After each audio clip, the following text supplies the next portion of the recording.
Dictation 85 शब्द प्रति minute. 5 second बाद शुरू।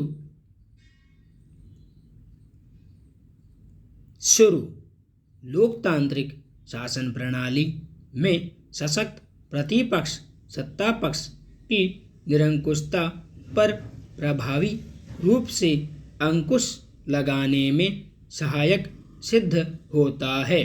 परस्पर विपरीत विचारधारा के बावजूद सत्ता पक्ष तथा प्रतिपक्ष परस्पर पूरक होते हैं।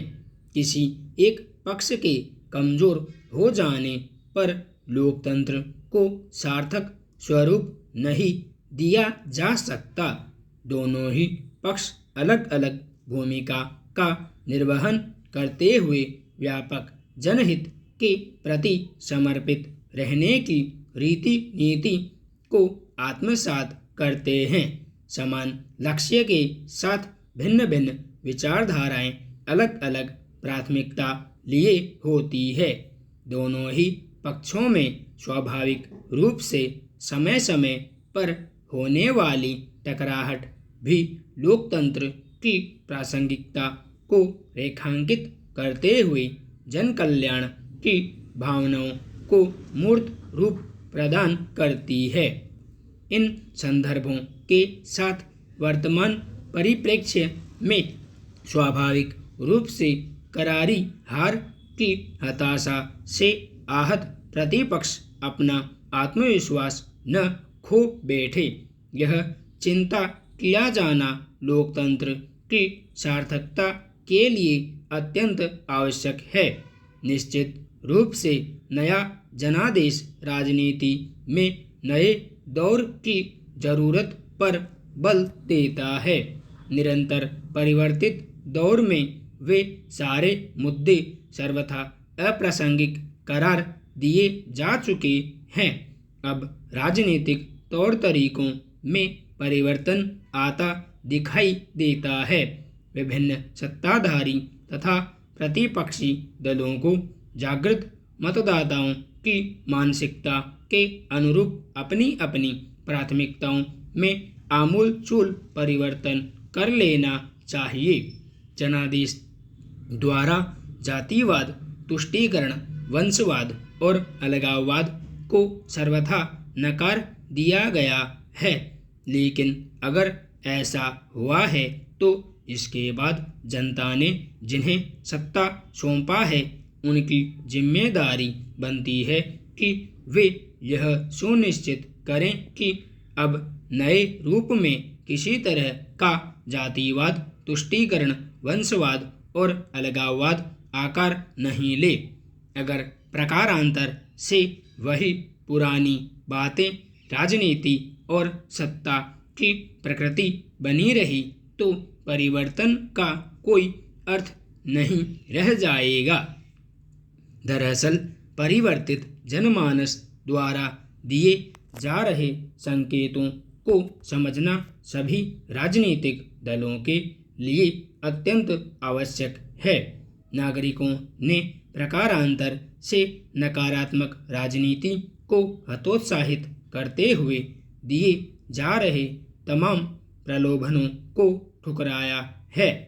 फिर भी कुछ सत्ताधारी तो कुछ प्रतिपक्षी दल जनता को असंभव सपने दिखाने और प्रलोभन परोसने से नहीं हिचक रहे हैं।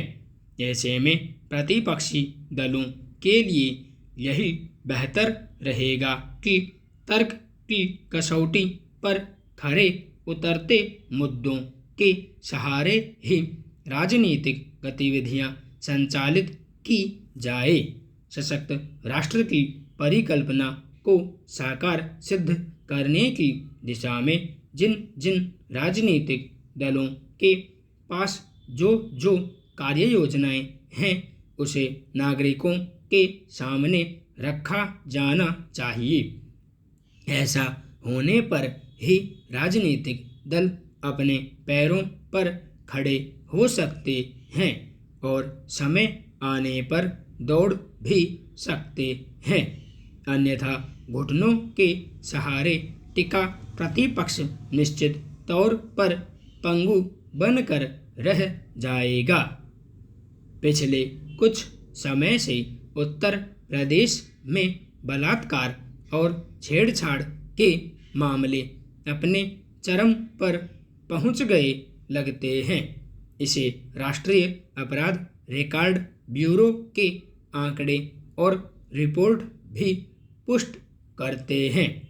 वर्ष 2017 में प्रचंड बहुमत की सरकार ने बेटियों और महिलाओं को आश्वस्त किया था कि सख्त कानून और शासन व्यवस्था से बलात्कार, गुंडागर्दी, छेड़छाड़ और छिनेती हत्या आदि पर नकेल कसी जाएगी।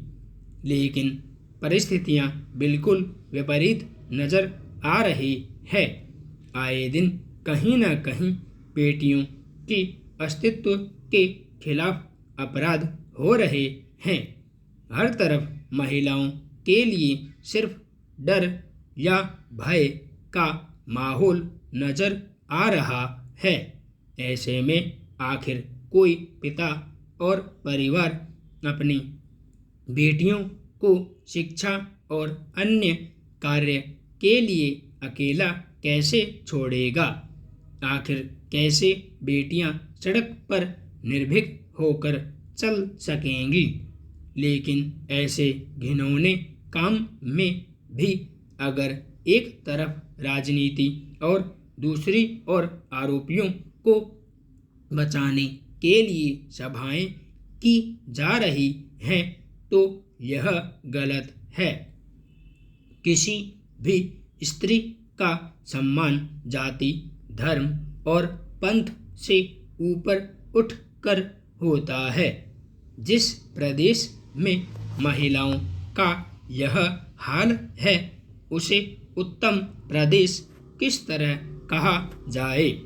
जहाँ कोई मंदिर के लिए तो बहुत सारे लोग खुश और उत्साहित हैं, लेकिन महिलाओं का सम्मान तार तार हो रहा है।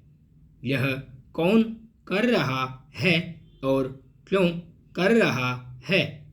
अगर हालात में सुधार नहीं होगा तो यह बेहतरी के बरक्स शर्मिंदगी की वजह बनेगा।